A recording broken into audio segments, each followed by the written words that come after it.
Aku berkuasa di hutan. Raja dari hutan.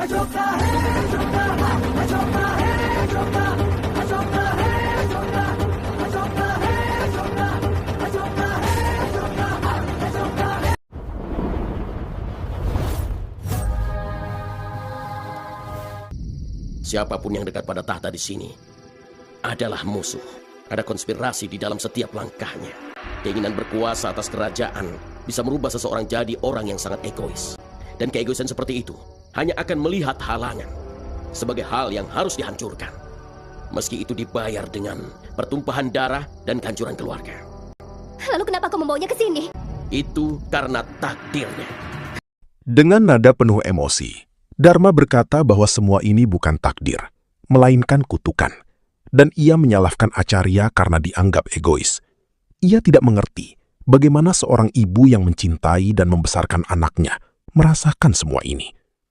Acarya tetap tenang dan menjawab bahwa ia tidak egois, karena semua yang ia lakukan hanya untuk satu tujuan, yaitu kemakmuran Magadha dan bangsanya.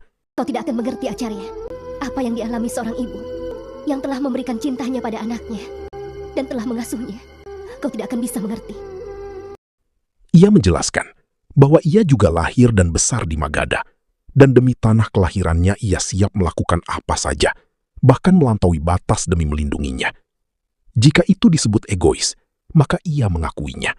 Sama seperti Dharma yang hidup hanya untuk Asoka. Lalu ia menegaskan bahwa jika Dharma ingin pergi membawa Asoka, ia tidak akan menghalanginya. Kalau kau mau membawa anakmu Asoka pergi dari sini, maka silahkan. Aku tidak akan menghentikanmu. Aku mengkhawatirkan keselamatan Asoka. Dan hanya keselamatan saja yang bisa kuberikan padanya. Dan aku hanya bisa lakukan itu saat aku diberikan kebebasan sepenuhnya untuk mengambil keputusan bagi masa depannya. Bisakah kau berjanji memberikan itu kepadaku? Hanya jika ada jaminan untuk keselamatan anakku, aku berjanji. Acarya mengatakan bahwa Dharma harus mempercayakan Asoka padanya dan tetap menjalankan tugasnya merawat raja. Ia meminta Dharma dan Asoka ikut ke Pataliputra agar Asoka bisa dipersiapkan untuk masa depan Magadha dan memikul tanggung jawab besar demi kejayaan dinasti Maurya. Dharma menolak secara halus karena ia tidak ingin anaknya hidup dalam kekerasan dan hanya menginginkan kehidupan yang damai. Acarya menjelaskan bahwa justru tujuan seorang raja adalah menghentikan kekerasan dan menegakkan keadilan agar kedamaian bisa tercipta. Raja Bindusara! Hidup Raja Bindusara! Hidup Raja Bindusara! Hidup Raja Bindusara! Hidup Raja Bindusara! Hidup Raja Bindusara! Hidup Raja Bindusara! Hidup Raja Bindusara! Bindusara merasa sedih bahwa setelah bertahun-tahun mereka baru bertemu kembali. Namun justru Acarya malah dalam keadaan membela orang yang mencoba membunuhnya. Namun Acarya menegaskan bahwa ia selalu berpihak pada kebenaran dan keadilan, seperti ajaran Raja Chandragupta Maurya. Bindusara lalu menyatakan bahwa keadilan akan ditegakkan dan kemudian memerintahkan agar Ashoka segera dibawa ke persidangan.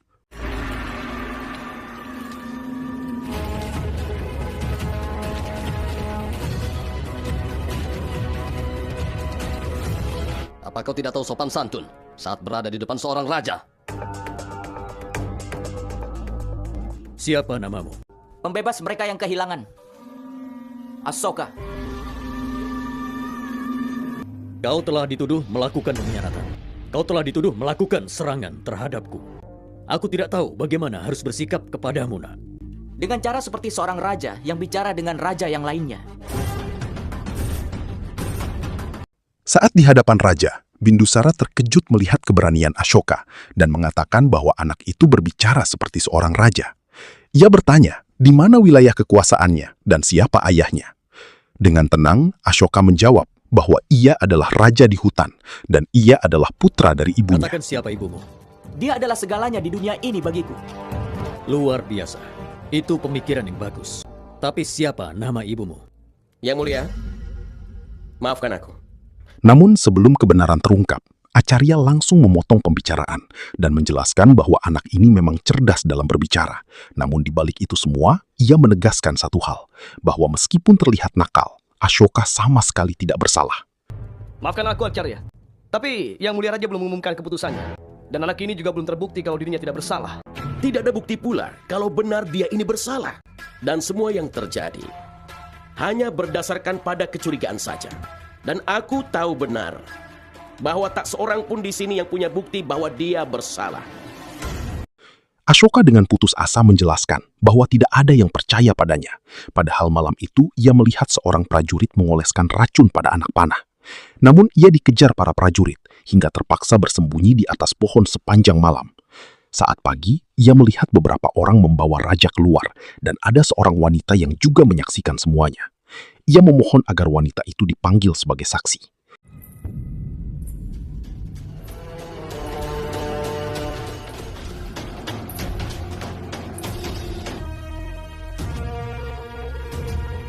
Apakah anak ini mengatakan yang sebenarnya? Apa kau ada di sana waktu itu? Iya, benar. Karena wanita itu masih menutupi wajahnya, Khorasan menolak pernyataannya dan mengatakan kesaksiannya tidak sah sebelum identitasnya diketahui, karena kebenaran tidak bisa dinilai hanya dari suara tanpa melihat ekspresi wajah. Pendeta kerajaan pun setuju bahwa sidang tidak bisa dianggap sah sebelum identitas saksi dibuka. Wanita itu akhirnya berbicara bahwa dalam komunitasnya, para wanita bersumpah untuk merahasiakan identitas selama menjalankan tugas. Namun Bindusara menegaskan bahwa kewajiban terhadap kerajaan lebih penting dan ia harus membantu menegakkan keadilan. Tapi yang mulia, meskipun itu bertentangan dengan keinginannya sendiri, itu sama sekali tidak etis. Dan tidak adil bila tidak menghormati wanita dengan menggunakan alasan keadilan. Helena menegaskan tidak ada yang lebih penting selain keselamatan raja. Lalu ia mendekati wanita itu dan membuka penutup wajahnya.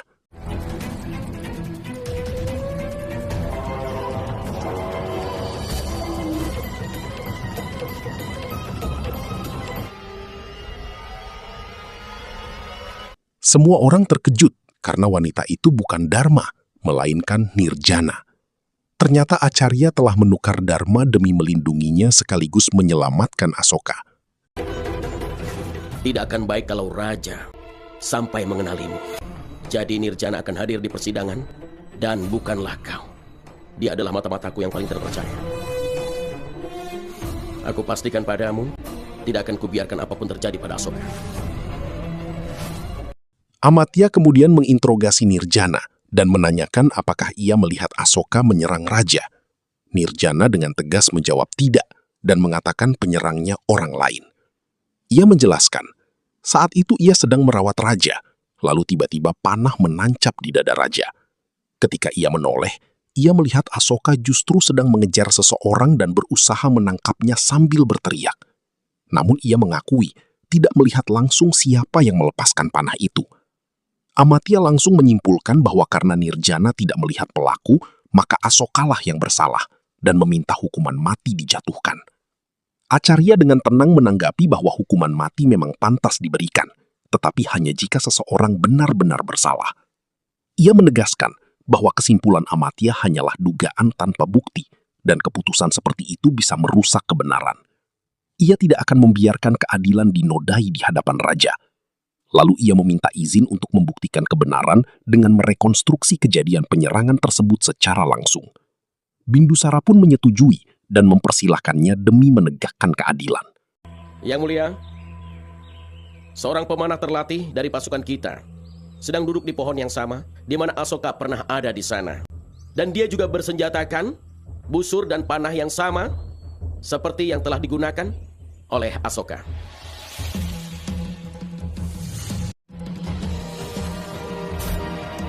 Di tempat kejadian, Acarya Chanakya mulai membuktikan bahwa Asoka tidak bersalah. Ia mengatakan sekarang mereka harus memastikan apakah seorang pemanah dari atas pohon benar-benar bisa mengenai sasaran. Lalu ia memperagakan posisi raja saat terkena panah dengan berbaring di tempat kejadian dan memerintahkan seorang pemanah di atas pohon untuk melepaskan panah.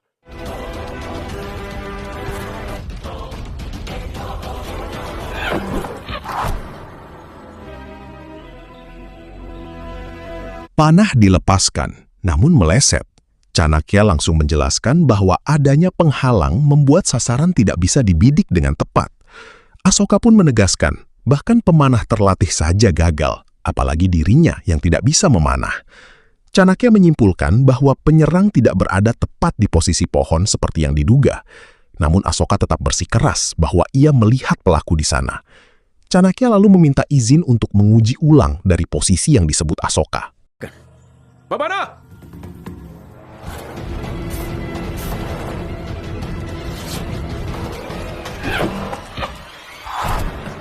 Acarya! Acarya! Acarya! Acarya Chanakya, kenapa kau pertaruhkan nyawamu sendiri? Tidak ada pengorbanan yang luar biasa. Bila itu demi membela kebenaran. Dan untuk membuktikan kebenarannya, aku sudah meminta pemanah untuk membidik dari pohon itu. Dan aku berhasil membuktikannya. Asoka tidaklah bersalah. Dan dia tidak melepaskan panah itu kepadamu. Itu benar. Lepaskan anak itu sekarang. Acarya, sekarang tidak ada alasan untuk keraguan atau kecurigaan bahwa anak itulah yang telah memanah Yang Mulia Raja. Tapi anak itu telah dituduh atas beberapa pelanggaran yang lain. Asoka meminta semua orang mendengarkan Chanakya karena ia tahu dirinya tidak bersalah. Namun Chanakya justru setuju dengan Amatya dan mengatakan bahwa meskipun Asoka tidak bersalah dalam penyerangan, ia tetap bersalah atas kecerobohan dan kerusakan yang ia sebabkan, sehingga harus bertanggung jawab. Chanakya kemudian mengusulkan hukuman 50 keping koin kepada kerajaan. Asoka terkejut dan mengatakan lebih baik hukuman mati. Namun Chanakya menjelaskan bahwa hukuman ini penting agar rakyat tidak menganggap raja membiarkan pelanggaran, serta agar Asoka belajar bertanggung jawab dan menemukan arah hidupnya. Ia juga menambahkan jika hukuman tidak dipenuhi, maka akan menjadi 100 keping. Bindusara menyetujui hukuman tersebut dan menambahkan bahwa sebelum membayar lunas, Asoka harus melayani di istana, lalu menyerahkan pengawasannya kepada Chanakya. Chanakya pun mengusulkan agar Asoka dibawa ke Pataliputra. Namun Amatya kembali mengingatkan adanya tuduhan pengkhianatan terhadap Asoka. Bindusara terkejut dan meminta penjelasan. Pengkhianatan. Yang Mulia Raja, dia sudah mabuk. Dia selalu jauh dari rakyatnya. Dia bahkan punya pelayan untuknya sendiri. Rakyatnya sendiri kelaparan. Amatya menuduh Asoka menghasut rakyat untuk melawan raja. Asoka membantah dan mengatakan jika mengatakan kebenaran dianggap pengkhianatan, maka itu bukan kesalahannya. Bindusara penasaran dan bertanya, kebenaran apa yang ingin ia sampaikan? Asoka menjelaskan bahwa ia ingin menunjukkan kualitas seorang raja melalui hiburan, agar rakyat bisa memahami dengan mudah. Bindusara tertarik dan mempersilakannya membuktikan. Asoka pun meminta janji bahwa ia akan dibebaskan jika kebenaran itu terbukti. Dan Bindusara menjawab bahwa keputusan akan diambil setelah ia melihat sendiri kebenarannya. Hidup pelindung para rakyat, penjaga kemakmuran dan keadilan dari Yang Mulia Raja Magadha, Bindusara. Kita semua yang berada di sini benar-benar beruntung karena kita telah menjadi rakyat dari Magadha. Rakyat menginginkan haknya, tapi mereka masih tidak peduli bahwa mereka pun harus memenuhi kewajiban mereka sendiri. Berapa banyak perubahan yang bisa dilakukan oleh seorang raja jika itu hanya dilakukan sendiri olehnya? Bindusara menatap Asoka, lalu berkata bahwa semua ini tentang rakyat, dan ia ingin tahu seperti apa kualitas seorang raja yang baik. Asoka menjawab tenang bahwa seorang raja harus luar biasa, namun tetap hidup sederhana. Ia harus memberi contoh pemerintahan yang baik, tidak egois, lebih mengutamakan kemakmuran rakyat, menepati janji, dan selalu memikirkan kesejahteraan mereka. Bindusara lalu bertanya, apakah menurutnya ia bukan raja yang baik? Asoka menjawab bahwa semua orang sudah tahu seperti apa rajanya, dan karena itulah musuh merasa tertekan hingga membuat konspirasi diam-diam. Ia menegaskan bahwa keturunan Maurya tidak mudah dikalahkan. Raja telah mengalahkan kematian, dan tidak ada yang berhak menyatakan seseorang bersalah tanpa persidangan. Sebagai keturunan Chandragupta, ia tidak pernah bertindak tidak adil. Acarya, kau benar sekali. Kita harus membawa anak ini ke Pataliputra. Semoga kerajaan Magadha selalu berjaya. Sekarang jadi keinginan dari rakyatmu agar raja bisa kembali ke tempatnya. Tangkap dia! Dia tidak boleh lolos! Bindusara kemudian memanggil Amatya dan Horasan ke ruangannya dan meminta Acarya ikut bergabung. Setelah kembali ke istana, Bindusara mengatakan bahwa ucapan Asoka benar dan ia harus menyelidiki akar konspirasi itu. Untuk itu, ia membutuhkan bantuan Horasan. Lalu ia beralih pada Acarya dan mengatakan bahwa Magadha selalu membutuhkan bimbingannya, sehingga ia memintanya kembali menjabat sebagai Perdana Menteri. Namun Horasan langsung memotong dengan nada sinis dan meminta raja mempertimbangkan kembali karena posisi itu sangat penting dan tidak boleh diisi oleh seseorang yang masih diragukan. Bindusara menegaskan bahwa Horasan seolah lupa alasan mengapa ia masih hidup hingga sekarang, yaitu karena Acarya yang telah menyelamatkannya dengan membawa tabib dan mengeluarkan racun dari tubuhnya. Bindusara kemudian mengakui bahwa ia tahu tentang kematian ibunya, namun saat itu tindakan tersebut diperlukan untuk menyelamatkannya. Ia juga meminta maaf atas sikap Helena di masa lalu dan menegaskan bahwa tawarannya bukan karena rasa bersalah, melainkan karena ia benar-benar khawatir akan masa depan Magadha. Acarya menjawab bahwa melayani Magadha adalah kewajibannya, dan ia tidak membutuhkan jabatan untuk itu. Justru ia merasa Amatya lebih pantas menjadi Perdana Menteri. Bindusara menghormati keputusan itu, lalu bertanya pada Amatya apakah ia siap menerima posisi tersebut. Amatya dengan hormat menerima dan mengatakan bahwa itu adalah kehormatan besar baginya. Ia berjanji akan menjalankan tanggung jawab sebaik mungkin dan menjaga kepercayaan raja agar tidak ada alasan untuk merasa khawatir. Sekarang adalah saatnya untuk kembali ke Pataliputra.